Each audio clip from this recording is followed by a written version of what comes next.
Salam sepak bola, teman-teman netizen atau warganet. Selamat bergabung kembali ke konten terbaru dari channel YouTube Bola Bung Binder. Dan di konten terbaru hari ini, saya ingin memberikan preview dari pertandingan besar di Liga Inggris antara Arsenal lawan Liverpool. Seperti yang kita ketahui bahwa untuk sementara Arsenal berada di peringkat nomor 1, sedangkan Liverpool masih berada di luar zona papan atas. Bahkan Liverpool baru berhasil meraih 2 kali kemenangan di Premier League, teman-teman. Lawan Newcastle yang mereka mencetak gol di masa injury time.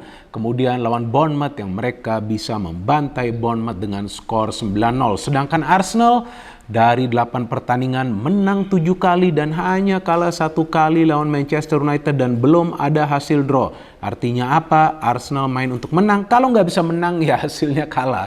Seperti lawan MU. Dan masalah dari Arsenal itu sebetulnya teman-teman berada di lini pertahanan. Betul faktanya bahwa mereka belum banyak kemasukan gol. Tapi setiap kali ada pemain dari tim lawan menyerang, tampak bahwa pertahanan dari Arsenal atau para pemain dari Arsenal yang berada di lini pertahanan sering panikan. Padahal sebetulnya bisa saja mereka menghalau serangan dari para pemain tim lawan. Tampak jelas di pertandingan lawan MU, di pertandingan lawan Leicester, dan juga di pertandingan lawan Tottenham Hotspur. Bagaimana dengan Liverpool? Banyak yang menilai bahwa Liverpool itu punya masalah di lini pertahanan. Tapi sebetulnya secara statistik Liverpool juga belum banyak kemasukan gol, teman-teman. Dari 7 pertandingan mereka baru kemasukan 9 gol. Belum banyak. Artinya defensive record mereka juga tidak buruk. Cuma masalahnya itu ada di lini depan. Memang Liverpool sejauh ini atau sementara ini telah berhasil mencetak total 18 gol. Tapi jangan salah, 9 gol itu mereka cetak di satu pertandingan lawan Bournemouth. Padahal di setiap pertandingannya tuh Liverpool bisa create chances. Bukan saja peluang yang biasa, tapi peluang-peluang emas. Tapi masalah berada di finishing. Salah kita tahu belum menemukan formnya. Justru Firmino yang sekarang telah mencetak banyak gol. Sebanyak 5 gol yang telah berhasil dia cetak. Padahal musim lalu Firmino yang memang jarang tampil, bahkan hanya 10 kali menjadi starter di English Premier League, juga mencetak 5 gol secara keseluruhan musim lalu. Dan musim ini di awal musim, Firmino telah berhasil menjadi top scorer dari Liverpool di Premier League. Artinya bahwa memang Liverpool punya masalah di lini depan. Tampaknya pindahnya Mane mengganggu stabilitas dari Liverpool dalam urusan mencetak gol. Ditambah juga dengan Darwin Núñez yang mendapatkan kartu merah lawan Crystal Palace, sehingga dalam beberapa pertandingan dia absen membela Liverpool, dan itu juga tentu mengganggu adaptasinya bermain di Liga Premier Inggris. Jurgen Klopp juga pernah mengatakan bahwa masalahnya juga berada di lini tengah ketika banyak pemain dari Liverpool cedera. Tapi sekarang pemain-pemain yang berada di lini tengah sudah bisa bermain. Henderson, Fabinho, dan juga Thiago. Tapi masalah masih juga berada di lini pertahanan. Di mana di lini pertahanan? Di 2 sektor wingback. Bukan wingback, fullback ya, tapi mereka perannya seperti wingback karena sering naik cukup tinggi. Trent dan kemudian Robertson atau juga Tsimikas.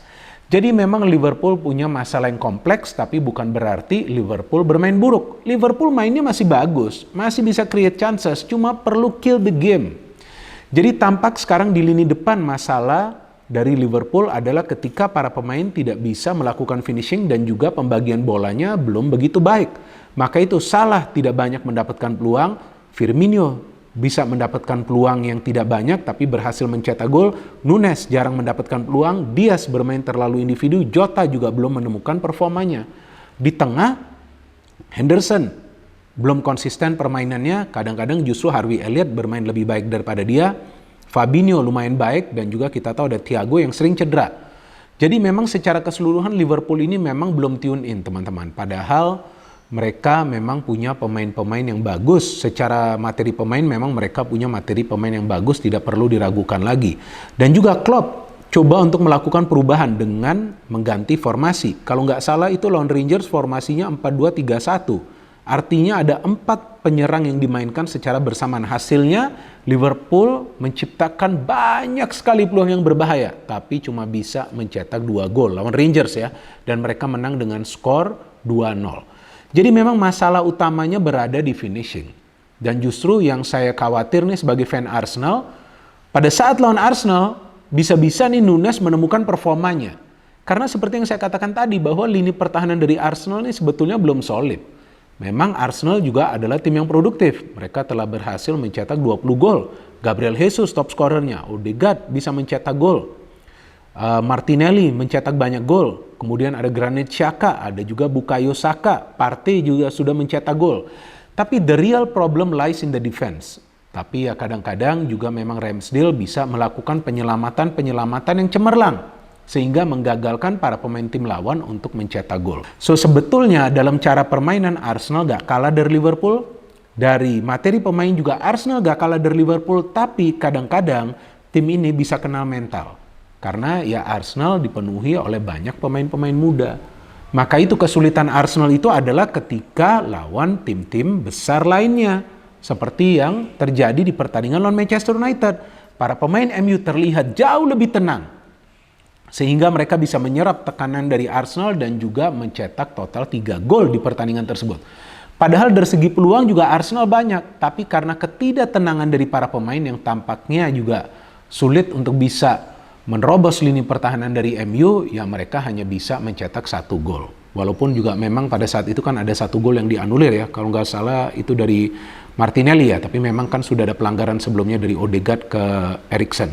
So this is a very important game for Arsenal. Ini adalah pertandingan yang sangat amat penting bagi Arsenal dan tentu juga pembuktian bagi para pemain Arsenal dan tentunya Mikel Arteta bahwa mereka bisa menang lawan salah satu tim besar lainnya. Setelah mereka kalah lawan Manchester United memang bermain away, tapi kali ini bermain di kandang mereka perlu meraih kemenangan, sedangkan bagi Jurgen Klopp tentu ini adalah tantangan di tengah inkonsistennya penampilan dari timnya. Tapi ini adalah pertandingan besar. Saya yakin Jurgen Klopp akan mencari formula yang tepat untuk bisa membongkar pertahanan dari Arsenal. Dan juga yang saya melihat Liverpool ini adalah tim yang efektif ketika tim lawan itu bermain menyerang. Karena Liverpool adalah salah satu tim yang efektif membangun counter attack karena mereka punya penyerang-penyerang yang cepat di kedua sektor penyerang sayap. Ada Luis Diaz, ada juga Salah, mungkin Nunes yang main, atau mungkin juga Firmino yang main. Tapi saya lebih khawatir jika Nunes yang main karena bisa saja nanti tiba-tiba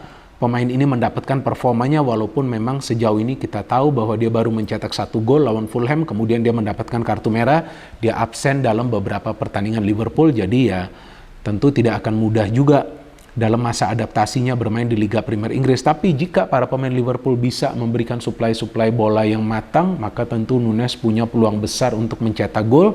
Dan bagi Arsenal, 2 fullback mereka memang tampak disiplin sekali, Ben White dan juga Zinchenko. Maka itu mereka tidak selalu membantu serangan, tapi mereka lebih banyak naik hingga lini tengah. Jadi memang kedisiplinan dari 2 fullback Arsenal ini sangat penting ketika 2 center back dari Arsenal ini masih panikan. Saliba is a good player, tapi saya melihat koordinasinya dengan Gabriel kadang-kadang tidak rapi. Ketika Gabriel naik maju, dia sering kehilangan kontrol bola atau dia gagal melakukan pressing yang tepat, dan kemudian pemain dari tim lawan bisa memanfaatkan situasi yang terbuka di lini pertahanan Arsenal ketika hanya ada Saliba. Jadi 2 fullback dari Arsenal ini memang terlihat juga coba memproteksi 2 center back dari Arsenal. Dan ini juga adalah momen bagi Gabriel Jesus untuk kembali mencetak gol. Kita tahu dia adalah penyerang yang sekarang konsisten mencetak gol karena dia ditempatkan sebagai striker. Dan dengan bermain sebagai striker terlihatlah perannya sangat besar karena dia didukung oleh pertama-tama Martinelli dan kedua adalah Saka plus Odegaard. Jadi 3 pemain di depan ini mendukung kinerja dari Gabriel Jesus. Sedikit mirip dengan Liverpool, bedanya Liverpool para pemain di tengah lebih sebagai pekerja ya, lebih sebagai worker. Artinya coba untuk pressing, cepat mengalirkan bola, dan para penyerang sayap yang banyak melakukan pergerakan penetrasi ke pertahanan dari tim lawan. Tapi ya kurang lebih ya sama permainannya. Tinggal sekarang para pemain Arsenal yang bermain di sektor penyerang sayap perlu memanfaatkan sering out of position-nya 2 fullback dari Liverpool. Trent menjadi salah satu titik lemah dari Liverpool ketika dia sering out of position pada saat memang dia membantu serangan. Justru saya melihat nih Trent ini lebih baik bermain sebagai wingback ya. Maka itu tadi saya mengatakan nih 2 wingback dari Liverpool. Karena baik Robertson yang kabarnya cedera tidak bisa bermain, artinya si Mikas yang kemungkinan bermain, dan juga Trent sering naik terlalu jauh. Dan ketika mereka terlambat turun, belum ada covering dari lini tengah dari Fabinho atau pemain lainnya, maka disitulah para pemain tim lawan bisa memanfaatkan ruang yang terbuka. Tentu saya ingin Arsenal yang menang, tapi menurut saya ini bukan pertandingan yang mudah meskipun mereka bermain di kandang sendiri, karena Arsenal Para pemainnya di lini pertahanan sering panikan ketika pemain-pemain dari tim lawan memanfaatkan counter attack.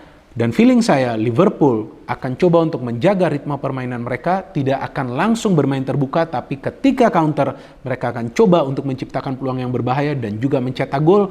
Bisa juga ini adalah momen kebangkitan dari Liverpool, atau juga Arsenal akan melanjutkan tren positifnya. Tentu saya akan support Arsenal, tapi feeling saya kemungkinan pertandingan ini akan berakhir dengan draw. Jika Arsenal bisa menang, maka baru saya akan yakin bahwa Arsenal bisa menyelesaikan musim ini dengan berada di top 4 zone. Tapi jika mereka kalah lagi, wah, akan sulit bagi mereka untuk bersaing di papan atas, teman-teman, karena kita tahu bahwa untuk bisa menyelesaikan musim kompetisi dengan berada di top 4 zone bukan saja harus menang lawan tim papan tengah ataupun papan bawah, tapi juga dengan tim-tim lainnya yang coba untuk menempati posisi di dalam top 4 zone seperti Liverpool. Sebelumnya Tottenham telah dikalahkan, tapi juga tidak mudah bagi mereka mengalahkan Tottenham yang bermain ekstra defensif. Kemudian mereka kalah lawan Manchester United. Jadi inilah pembuktian dari Arsenal. Feeling saya draw, tapi juga bisa salah satu tim nanti meraih kemenangan. Pilihan dari teman-teman apa? Silakan kalian bisa memberikan pilihan dari kalian di kolom komentar di bawah konten ini. Ini akan terjadi pertandingan yang seru dan juga duel dari para penyerang dengan para pemain bertahan, teman-teman. Ada Gabriel Jesus di Arsenal dan juga ada Salah di Liverpool. Kita tunggu, dan feeling saya bisa juga salah satu dari pemain ini mencetak gol di pertandingan besok malam. No hate, no politics, only football. Salam sepak bola.